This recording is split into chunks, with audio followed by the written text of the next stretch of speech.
السلام علیکم ورحمۃ اللہ وبرکاتہ۔ الحمدللہ والصلاة والسلام علی رسول اللہ، اما بعد۔ بہت سارے بھائیوں کا، بہت سارے لوگوں کا، بہنوں کا سوال تھا کہ آپ ہمیں بتائیں رجوع کیسے کیا جاتا ہے، اور اکثر یہ پوچھنے کے اندر آتا ہے کہ ہم رجوع کیسے کریں، اس کا طریقہ کار کیا ہے۔ یہ بات یاد رکھیے گا کہ پہلی اور دوسری طلاق کے بعد رجوع کر سکتے ہیں، اس میں کسی کا کوئی اختلاف نہیں ہے۔ پہلی اور دوسری طلاق کے بعد اللہ نے رجوع کا حق دیا ہے۔ یہ رجوع کیسے کرنا ہے اس کو بھی میں انشاءاللہ آپ کے سامنے میں بتاؤں گا میں آپ کو، لیکن اس سے پہلے یہ سمجھ لیں کہ ایک مجلس کی جو 3 طلاق ہوتی ہیں وہ ایک طلاق ہوتی ہے۔ ایک وقت میں اللہ مرد کو، خاوند کو ایک طلاق سے زیادہ اختیار نہیں دیتا، ٹھیک ہے، اس بات کو ذہن نشین کر لیں۔ اور جو مسلک یا جو فرقے اس بات کا تعین کرتے ہیں کہ ایک مجلس کی 3 طلاقیں 3 ہو جاتی ہیں، ان فرقوں کے اندر بھی اگر ان کے ائمہ کو دیکھا جائے، ان کے اقوال پڑھے جائیں تو وہ اس چیز کے اندر کافی حد تک گنجائش رکھتے تھے، لیکن اس دور میں آ کر وہ فرقے اتنے مطلب سخت ہو گئے ہیں کہ وہ کسی صورت میں انسان کو جو ہے نا، اگر وہ تو کہتے ہیں اگر آپ سوئے ہوئے بھی اپنی بیوی کو طلاق دیں تو طلاق ہو جاتی ہے، بیوی آپ پر حرام ہے، آپ پاگل ہیں، آپ نے بیوی کو طلاق دی، طلاق ہو گئی، ٹھیک ہے، 3 طلاقیں ہو گئیں، بس ختم ہو گیا، فنش ہو گیا۔ حالانکہ دین اسلام نیند کی حالت میں پاگل کوئی بندہ ہو، اس کی عقل معوف ہو، اس حالت میں وہ اس پر شرعی احکام لاگو نہیں ہوتے۔ یہ دین کا ایک عام سا قاعدہ ہے، ٹھیک ہے۔ تو وہ کہتے ہیں نہیں بھائی ہر صورت میں ہو گئی ہیں، تو اس چیز کو پہلے سمجھنا چاہیے کہ ایک وقت کی 3 طلاقیں نبی علیہ السلام کے دور میں وہ ایک طلاق ہوتی تھی۔ اب ایک طلاق کے بعد رجوع کیسے کیا جاتا ہے؟ بہت سارے لوگوں کا سوال ہوتا ہے رجوع کیسے کرنا ہے۔ کوئی بھی خاوند اپنی بیوی کو جب وہ طلاق دیتا ہے، ایک مجلس میں 3 طلاقیں دیتا ہے، تب بھی وہ ایک ہے، اب اس کے بعد رجوع کیسے کرنا ہے؟ تو رجوع عدت کے اندر رجوع ہوتا ہے، عدت کے اندر رجوع ہوتا ہے۔ عدت گزر گئی تو پھر رجوع کا ایک الگ طریقہ ہے، یعنی ایک طلاق کے بعد اور 2 طلاقوں کے بعد آپ رجوع کر سکتے ہیں، لیکن اس کا عدت کے اندر رجوع کا الگ طریقہ ہے، عدت گزر جائے اس کا رجوع کا الگ طریقہ ہے۔ اب عدت سمجھ لیں کہ عدت کیا ہے۔ عدت یہ ہے کہ عورت کو جب آپ نے طلاق دی فوری طور پر اس کی عدت شروع ہو جاتی ہے۔ قرآن مجید میں اللہ نے جس عورت کو حیض آتا ہے اس کی عدت 3 حیض بتائی ہے، یعنی لگ بھگ 3 مہینے اس کی عدت ہوتی ہے۔ ویسے اس کو مہینوں میں نہیں گننا چاہیے، حیض کے ایام، یعنی جب وہ تیسرے حیض سے پاک ہو جائے، طہر میں چلی جائے، تو وہ بالکل آزاد ہو جاتی ہے، اس کی عدت ختم ہو جاتی ہے۔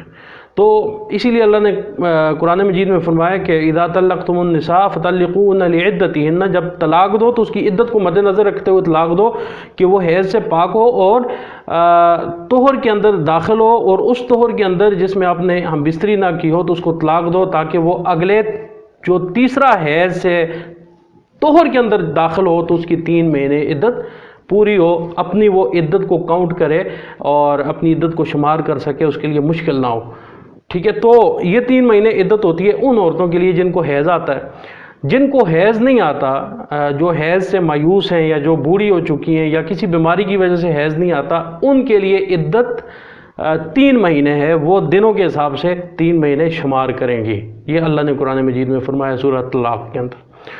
اور وہ عورتیں جو حاملہ ہیں ان کی عدت بھی سورۃ طلاق کے اندر فرمایا وَأُولَاتُ الْأَحْمَالِ اجلہن ان یضعن حملہن، جو پریگننسی کے اندر ہیں ان کی عدت وضع حمل ہے، جب بچہ پیدا ہو جاتا ہے، ڈلیوری ہو جاتی ہے، ان کی عدت ختم ہو جاتی ہے۔ وہ عدت 8 مہینے، 9 مہینے، 5 مہینے، 6 مہینے۔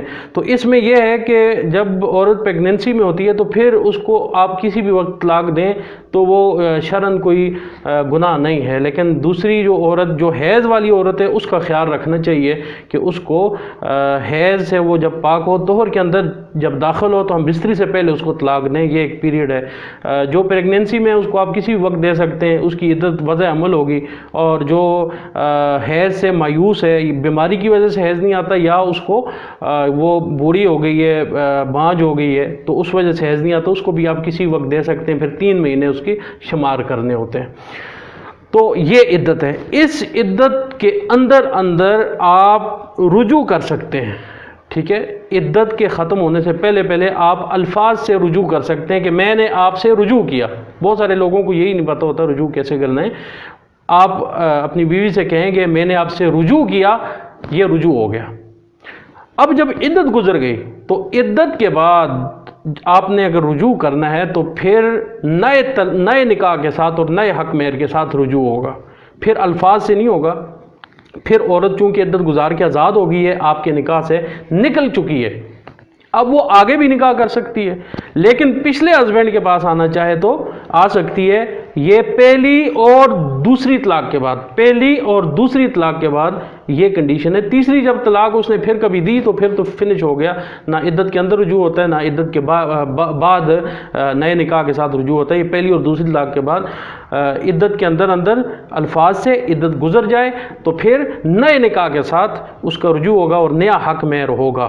تو اس میں ہمارا جو پاکستانی قانون ہے اس میں تو خیر وہ جو قانونی خانہ پوری ہوتی ہے وہ تو کر لیتے ہیں پہلے نکاح میں ہی. تو جب اگلا نکاح ہوتا ہے جس کو تجدید نکاح کہتے ہیں، تو اس تجدید نکاح کے اندر وہ خانہ پوری کی ضرورت نہیں ہوتی. اس میں عام کوئی 5-6 بندے بٹھا لیں، 1-2 گواہ بٹھا لیں تو وہ نکاح ہو جاتا ہے. تو یہ ہے رجوع کا طریقہ. عدت کے اندر الفاظ سے عدت گزر جائے تو پھر نیا حق مہر اور نئے نکاح سے، تجدید نکاح سے، ٹھیک ہے، اس کو تجدید نکاح کہا جاتا ہے، نکاح کو نیا کرنا. ٹھیک ہے، یہ بات سمجھ لیں. نئے نکاح کے ساتھ اور نئے حق مہر کے ساتھ وہ اپنی بیوی سے عدت کے بعد وہ رجوع کر سکتا ہے. تو یہ بہت سارے لوگوں کا سوال تھا، اس لیے میں نے کہا کہ آپ کے سامنے یہ تھوڑا ایکسپلین کر دوں اس چیز کو. تو اللہ ہمیں سمجھ کی، عمل کی اور سب کو راہ حق کو اپنانے کی توفیق عطا فرمائے. وما علینا الا البلاغ المبین.